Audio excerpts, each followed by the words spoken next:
you don't need to be afraid of wine. It's certainly something anyone can learn.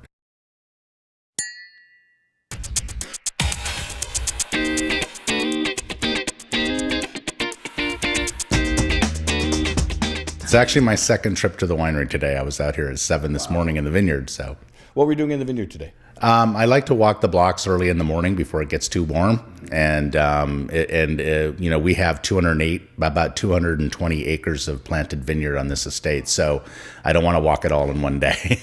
So I just take a little chunk every day, and I can bring my dogs along, and they get to enjoy smelling the earth, and I get to enjoy looking at the progress of the vines. Right now, we're sort of finishing up bloom and flowering, and starting to see set. So we're getting an early handle on what kind of a crop we have this year, and it's looking pretty good right now. The biggest impact we're seeing isn't so much on the average temperature during the growing season. It's really the winters are so much milder. Yeah. And so we're just coming out of dormancy 2 weeks earlier, and it just puts the whole season on an early track.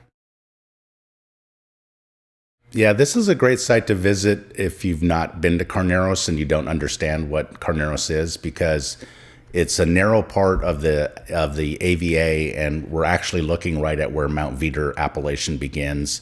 And we're in the heart of Carneros. Like I said, if you walk to one of the hilltops here in the vineyard, you can see the bay. So you can see what drives the climate here is this narrow band of land, that's shallow clay soils that sit right on top of San Pablo Bay.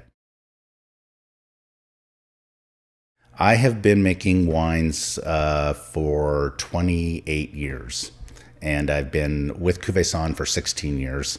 And one of the interesting things about Cuvaison is in the last 40 years, they've only had 2 winemakers. Wow. Myself and then John Thatcher, who was my predecessor here. Well, what's kind of interesting is you can't see the view I can see behind Ray, but we're replanting 35 acres of this vineyard, and those 35 acres were planted 25 years ago. So this is my first crack at being able to look at that ground again, do new soil pits, and ask ourselves what row direction should we use, what clones and rootstocks should we plant.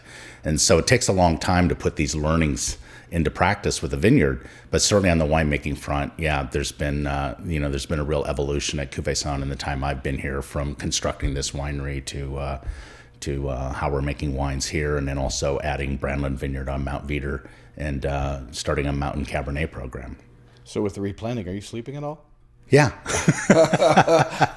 And it's funny because actually the guys are putting in the vines right now, but I'm already thinking about next year's replanting. So we're on a program right now where we're redeveloping about 10 to 15 acres of the vineyard every year, because it's time to do it.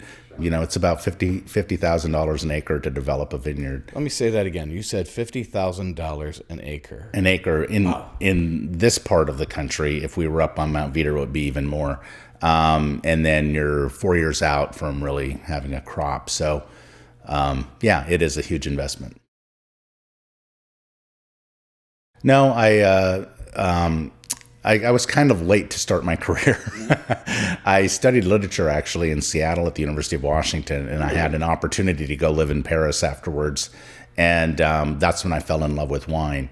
And so I decided at that point what I really wanted to do was study winemaking and not become a college professor. So I moved to California and learned right away from the professors at Davis that I wasn't qualified to go to wine school yet because I didn't have the science background. So I spent 3 years in San Francisco really getting another degree in science this time. And then I went to graduate school at UC Davis. So by the time I was done with all of that, you know, I was close to 30. And then I've been doing this ever since. I grew up in North Dakota, so I hadn't been exposed to wine. And then in college, you know, it was beer parties, not wine parties. Really? So when I moved to France, I just became fascinated with the culture of wine in France, and how the French had it with lunch and dinner. And there were all these different wines from all these different regions, and how did anybody know what they were? And one of the things that was kind of surprising now that I think back on it is actually a lot of the French consumers are very unsophisticated. They generally have a cousin or an uncle or somebody who owns a vineyard somewhere in France, and that's the wine they drink. And they don't know what variety it is. They know what village it came from, and that's fine by them. Yeah, right. It's good stuff. Yeah, I mean, I'm not saying there aren't wine connoisseurs there. Sure, there are, for sure. But they're comfortable with it because they grow up with it, and it's part of their dinner table. It's part of their culture. So it's different in that sense. But you don't need to be afraid of wine. It's certainly something anyone can learn. Like, one of the most frequent questions I get asked, even by novices, is, when should I drink this wine? And I try to tell people there is no magical answer to that. And it's obviously a question that weighs on the mind of collectors who are making investments in purchasing rare wines, and they want to know when they're going to be at their peak, because it's quite an investment to open one of those bottles. But for everyday drinking wines, or even wines from Napa Valley, certainly it becomes a subjective thing. If you like very young fruity wines, then drink them early. If you like a little bottle age on them and the wines become more nuanced and less fruity, then age them and drink them then. But if you don't really have a place to age wines properly, then drink them when you buy them.